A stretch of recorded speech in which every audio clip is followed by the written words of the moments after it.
দুটো জিনিসই নেওয়া হলো আমাদের বর্ধমান থেকে। একটু তারাপীঠের ওইদিকে যাচ্ছি, তারা মায়ের মন্দিরের ওইদিকে। টুকিটাকি কিছু কেনাকাটা বাকি আছে, বনুর মনে ছিল না, কেনাও পাইনি, তো সেই জন্য ওরা এখন কিনতে যাচ্ছে বলে চ। আর মা দাদা পাপা সব ওখানে বসে আছে ওয়েটিংয়ের ওখানে।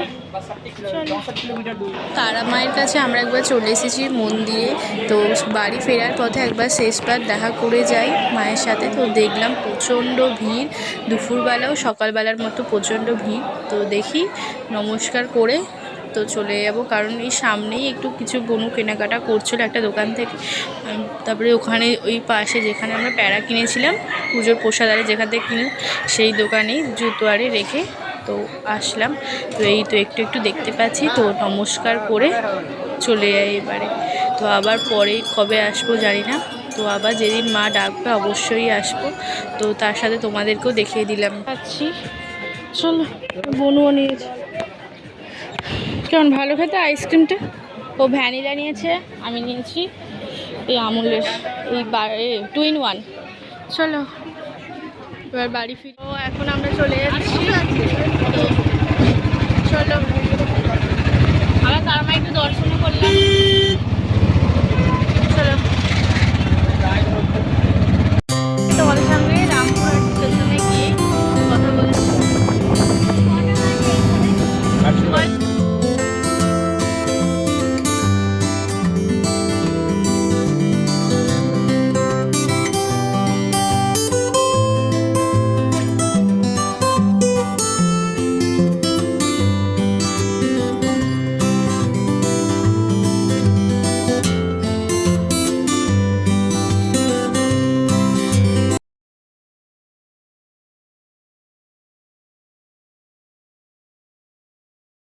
আমাদের আবার ফিরে যেতে হচ্ছে, মন খারাপ। সুন্দর কালকে আসলাম, আবার আজকে ফিরে যেতে হচ্ছে, একটু মনটা তো খারাপ, তো আবার আসবো পরে। চলো মা, মন খারাপ না, মন খারাপ না, কাঞ্চনজঙ্ঘা এক্সপ্রেস প্ল্যাটফর্ম क्रमांक 1 पर आ रही है। For the kind attention of the passengers arriving on platform number 1, অনুগ্রহ করে শুনবেন গাড়ির সংখ্যা। এখন এই সবে 4:07। দেখা হচ্ছে।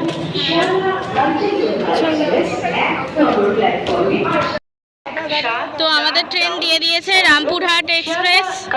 চলো 1 নম্বর প্ল্যাটফর্মে আসছে, তো মা ওটা দিয়ে উঠছে, আমরা এটা দিয়ে উঠবো। চলো।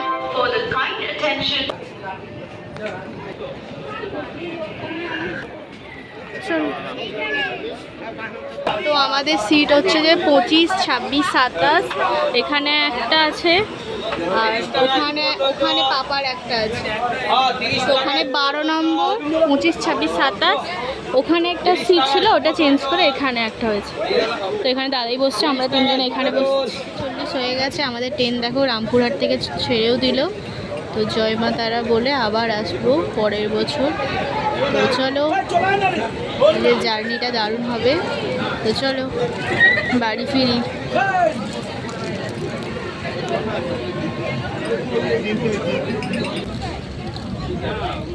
ট্রেন তো আমাদের খুব দ্রুত চলছে, দেখতেই পাচ্ছ। আর এই দেখো আজকের ওয়েদারটাও কিন্তু বিকালে দারুণ লাগছে। তো নীল আকাশ, এই সবুজ বন, জাস্ট দুর্দান্ত। আর চলো, তোমাদের কেমন লাগলো এই তারাপীঠের এপিসোডগুলো অবশ্যই আমাকে কমেন্টে জানাবে। আর খুব দারুণ কাটলো এই দুদিন, তো 1 রাত 2 দিনে তারাপীঠ তো দারুণ এনজয় করলাম বাড়ির সকলে মিলে, খুব দুর্দান্ত। তো আমরাও ছোটোবেলা থেকে প্রচুর গেছি তারাপীঠ, তো এখনও যাচ্ছি। তো যতদিন পারবো ততদিনই আসবো এই তারা মায়ের কাছে। তো দারুণ লাগলো। আবার পরের বছর ইচ্ছা তো আছে যে আসবো তারাপীঠে। এই দেখো এখন শুরু হলো বৃষ্টি, তো কিছুটা দূরে গিয়েই দেখছি বৃষ্টি শুরু হয়ে গেল। আর এইদিকে অনেক প্যাসেঞ্জার দাঁড়িয়েও আছে, তারপরে গল্পও হচ্ছে। দেখো দুর্দান্ত কিন্তু লাগছে। আর মনটাও খারাপ সকলেরই, যে কালকে কী সুন্দর আসলাম, আবার আজকে ফিরতে হচ্ছে বাড়ি। আর তো দারুণ। তো চলো তাহলে একেবারে তোমাদের সঙ্গে দেখা হচ্ছে বর্ধমান স্টেশনে। এই ব্রিজটা ক্রস করছি মানেই আমরা বর্ধমানে ঢুকে গেলাম। তো এটা ঠিক বর্ধমান স্টেশনের আগেই পড়ে এই ব্রিজটা, খুব সুন্দর দেখো। তো চলো এবার বর্ধমান স্টেশনে আসছে।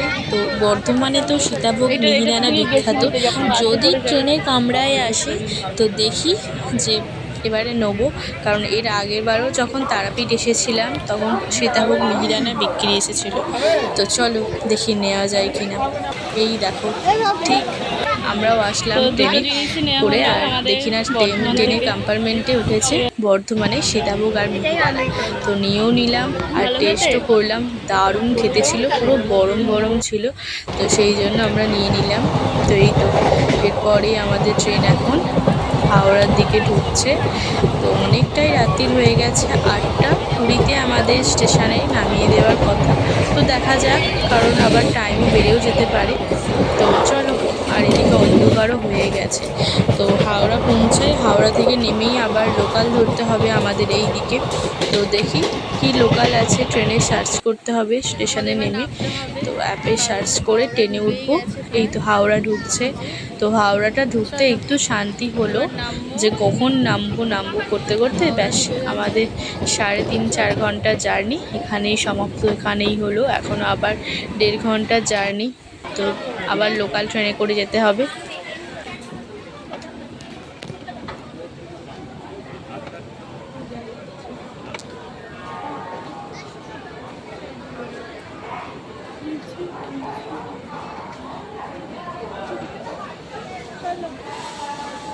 সাড়ে 8টা বাজে, টাইমিং পুরো ঠিকঠাক। চলো,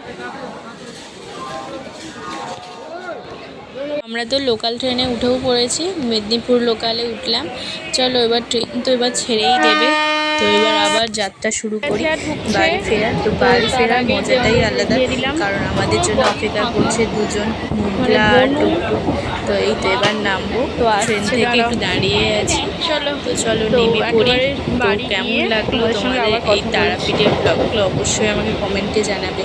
আর বাড়িতে গিয়ে চলে এসেছি। তো এসেই এই যে মিহিদানা আর সীতাভোগটা একটু দেখছিলাম, তো দারুণ ছিল, তোমাদেরকেও একটু দেখালাম।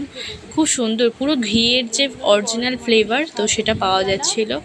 আর সীতাভোগটাও সেম, ওপরে আবার নিকুতি আরে দেওয়া ছিল, আরও দুর্দান্ত লাগছিল। আর সীতাভোগটা তো ওরা সেই গোবিন্দভোগ চাল আর ছানা দিয়ে বানিয়েছে, আরও দুর্দান্ত।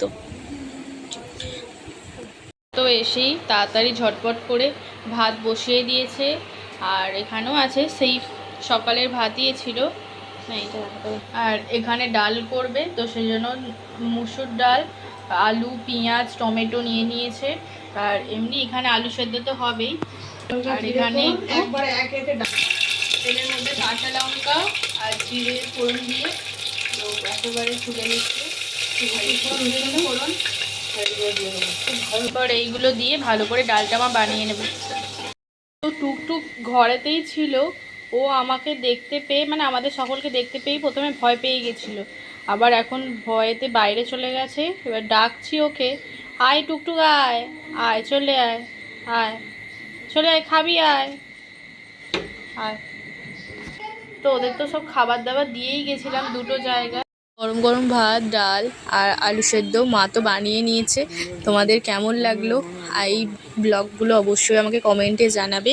ভালো লাগলে চ্যানেলটিকে সাবস্ক্রাইব, লাইক, শেয়ার অবশ্যই করবে। তো দেখা হচ্ছে একটা নিউ ব্লগে, ততক্ষণের জন্য বাই, গুড নাইট। আর এই তো যখনই আমরা কোথা থেকে আসি মা অবশ্যই চেষ্টা করে এরকম ডাল ভাত করে